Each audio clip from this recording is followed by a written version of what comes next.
Shachter, Senior Associate Provost for Research and Faculty Affairs at Santa Clara University. I've been involved in the SENCER Project for the last 15 years as a model developer. I'm also co-director of the Center for Innovation in the West. And what I'd like to talk to you a little bit about today are strategies for integrating sustainability across the curriculum. I'll tell you a little bit about Santa Clara University. Santa Clara is located in California, near San Jose in the San Francisco Bay Area. We have over 8,000 students. About 5,400 of those students are undergraduates. Our average class size is about 25 students. We are the oldest educational institution in the state of California. We were founded in 1851. You can see more information here on the slides. We are the home of Mission Santa Clara, which is one of the 12 original missions in the state of California. It is an operational mission site. And we do get a lot of sunshine in California, over 300 days a year. Unfortunately, that's led to quite a significant drought that we are currently contending with. What I want to just relate to you a little bit right now is some information about the Association for the Advancement of Sustainability in Higher Education and their past programs regarding sustainability across the curriculum. One of the original programs was called the Penstemon Project at Emory University. It's the longest running curriculum development program for sustainability. In addition, what emerged a few years later was called the Ponderosa Project at Northern Arizona University.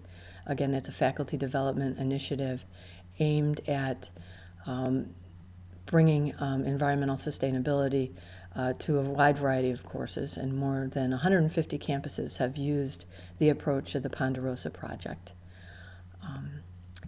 And I also want to put a nod towards the STARS, the Sustainability Tracking Assessment and Rating System that ASHE uses to report information and measures of performance regarding sustainability.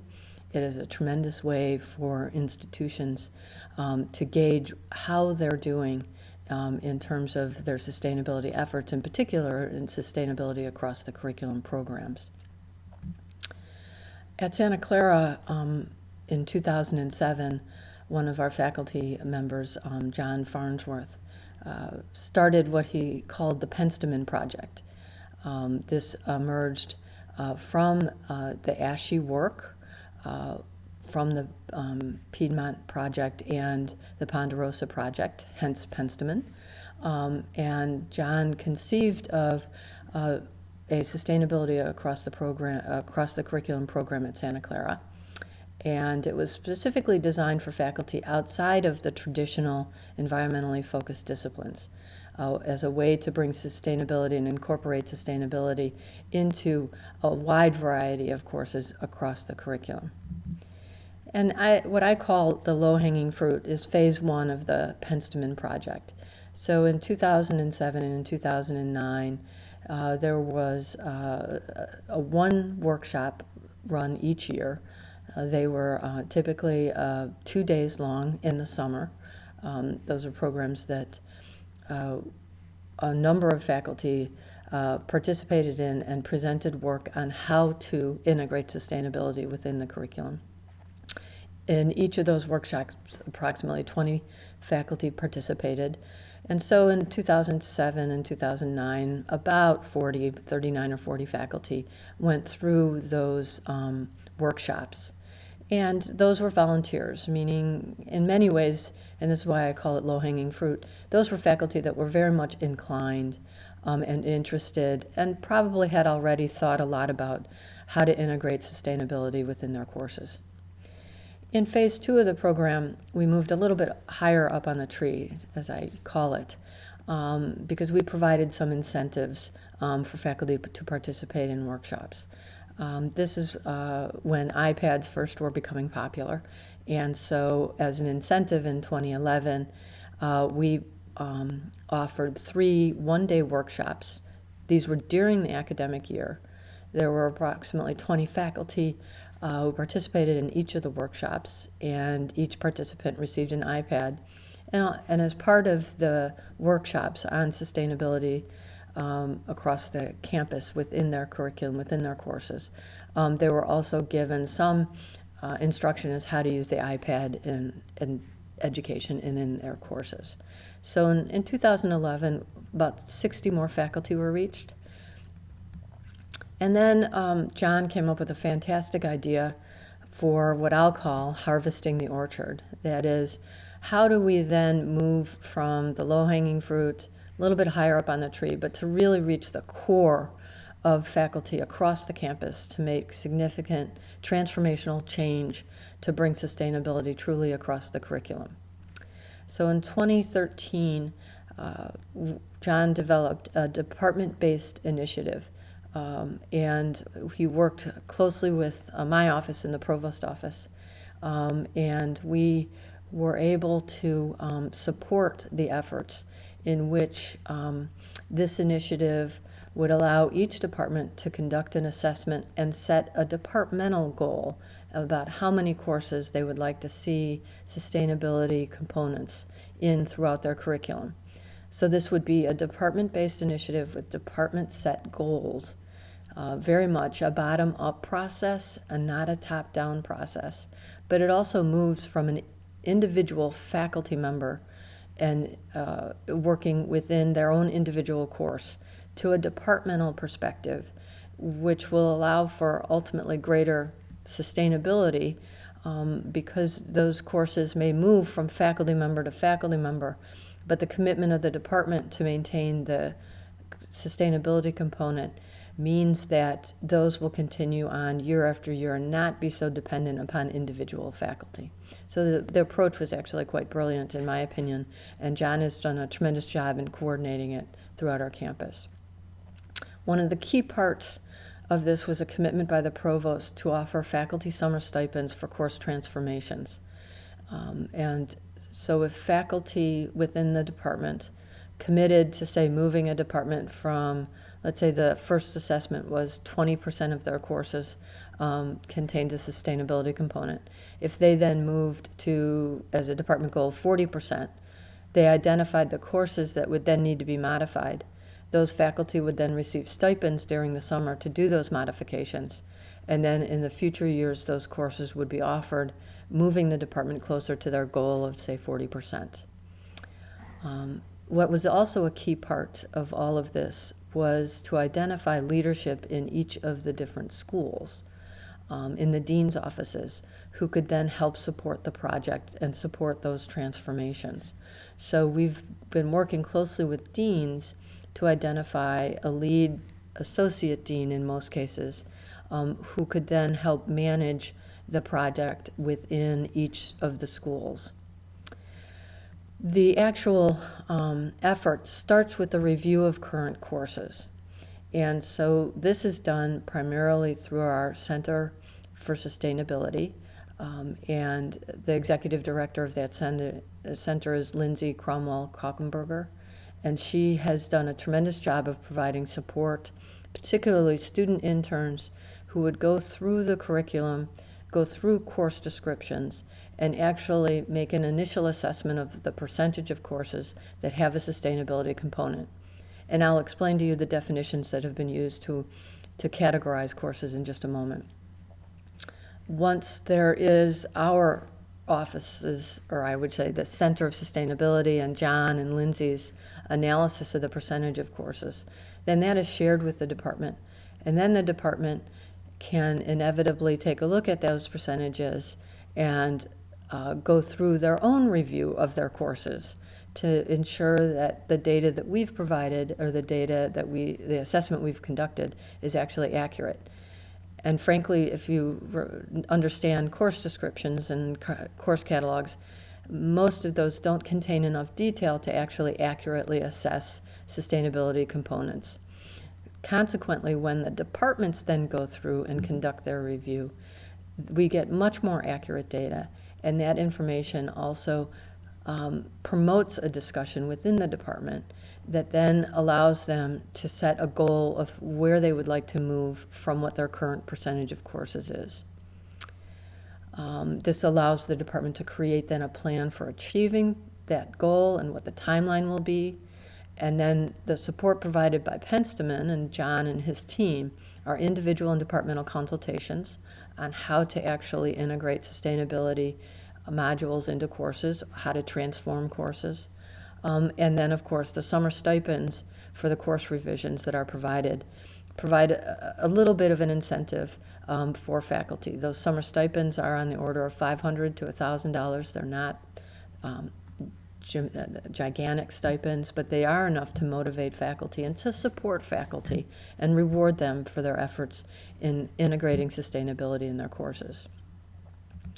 So I want to go back for a second and discuss what the categories of courses are regarding sustainability. So what we look for when we're considering whether or not a course falls into a sustainability category. And we use the ASHE STARS definitions. So that is, courses that include sustainability are courses that are primarily focused on a topic other than sustainability, but incorporate a unit or module on sustainability or a sustainability challenge. So those are courses that are not, there's not going to be sustainability in the title. The title may have nothing to do with sustainability. It may be something like analytical chemistry.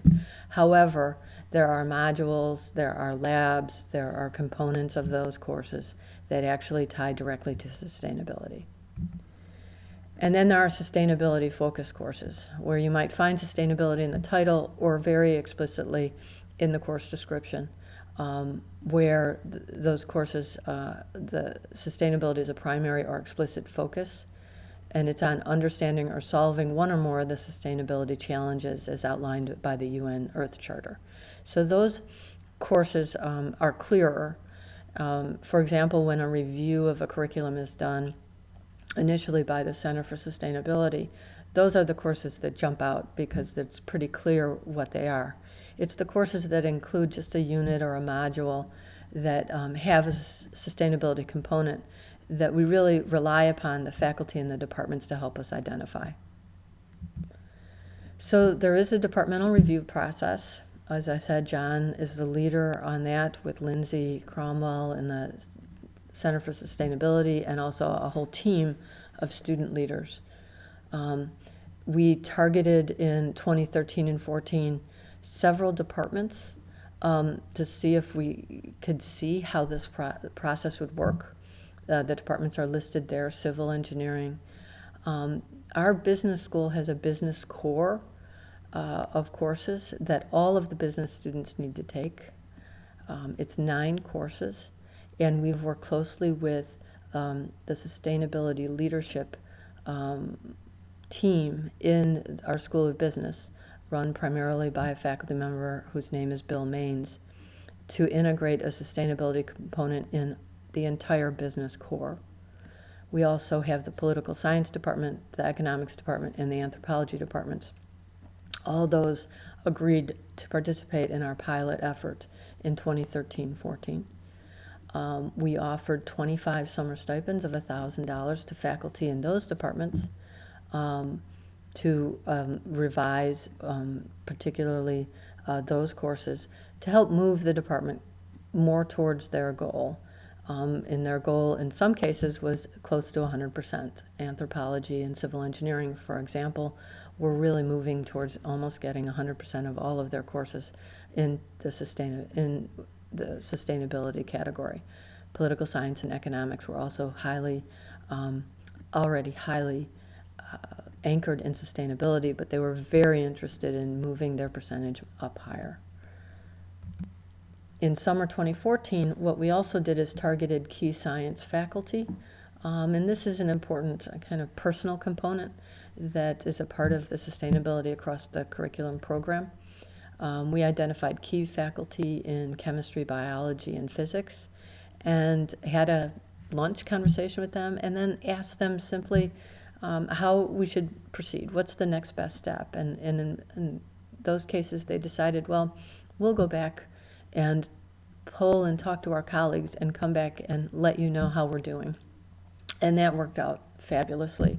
And in particular, it led to the revision of the general chemistry lab program that occurred actually almost instantaneously from that meeting and from that conversation, so that we were able to really transform the general chemistry lab program in a short period of time to meet the sustainability goals of the university and of the sustainability across the curriculum project. In 2014-15, John and I actually went to our College of Arts and Sciences Chairs Retreat, where we shared with all of the department chairs in the college the initial review of their percentages moving towards sustainability. And as we know, when we do that review at a higher level within the Center for Sustainability, we are not capturing all the data. And so that inspired many of those department chairs to go back to talk to their colleagues, and we were able to get much better reviews and much better information about the percentage of courses in all of the departments in the College of Arts and Sciences and where they stood relative to sustainability, very much improving our data moving forward. Also, over the year, John met with several other departments, in particular our Liberal Studies program, where in this summer 2015 we have over 12 summer stipends of between $500 and $1,000 given to faculty to add modules and modify courses. And I want to also give a nod to another webinar. ASHE has a webinar on the Penstemon Project by John Farnsworth.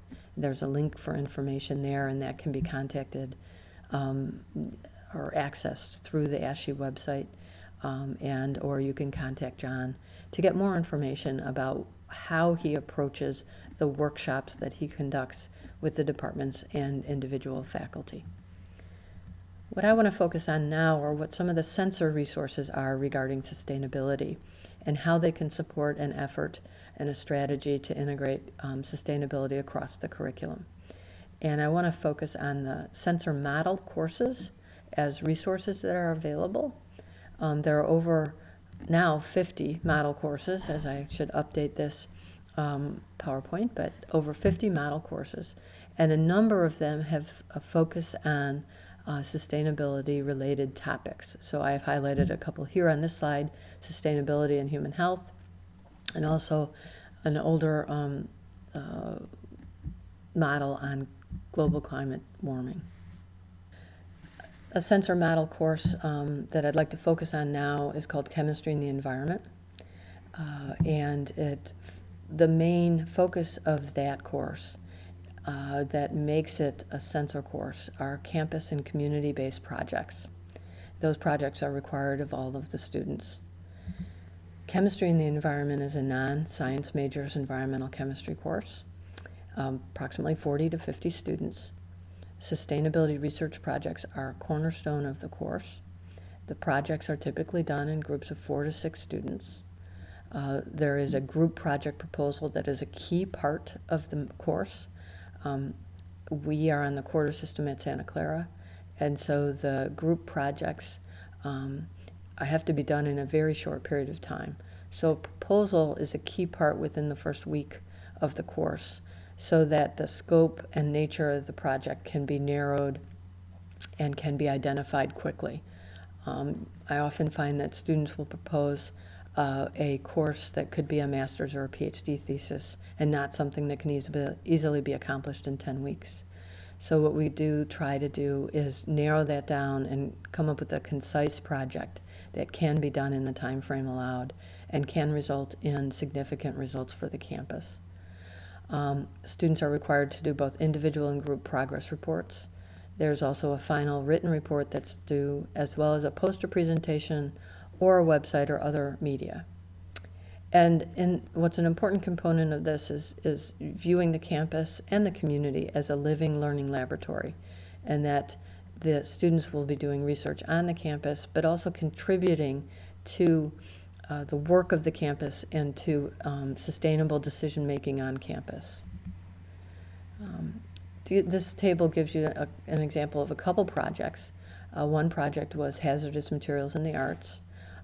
Since the course is a non-science majors course, it meets a core science requirement.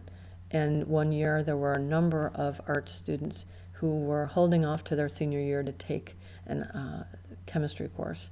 And they focused their project on something they were interested in, hazardous materials in the arts. They looked at appropriate handling and disposal of hazardous materials, paints, dyes, glues, all different types of materials that are used in the theater and actually the studio arts. The chemistry connections, which is an important part of the project that they need to make both explicitly in their report and help interpret and understand the research results.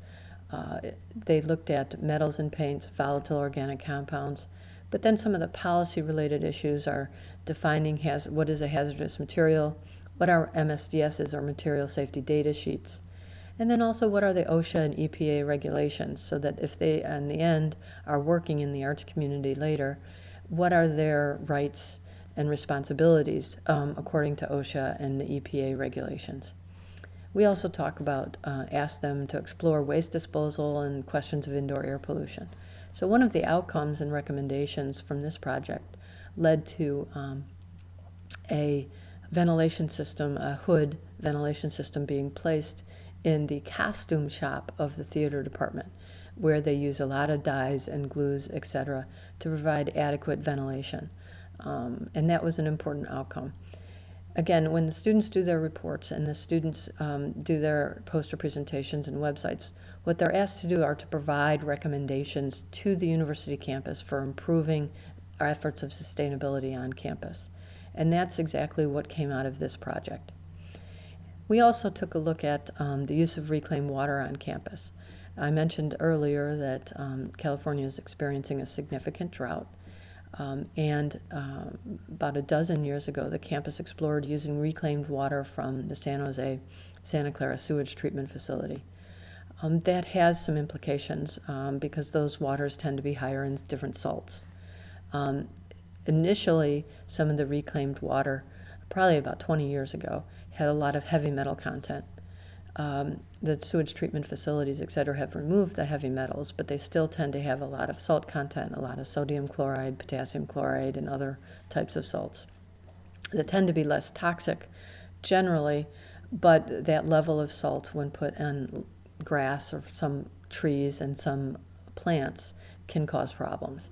And so what they explored was what's the composition of the reclaimed water. How do you purify water from the sewage treatment facility? What are the metal ions and what actions can they take?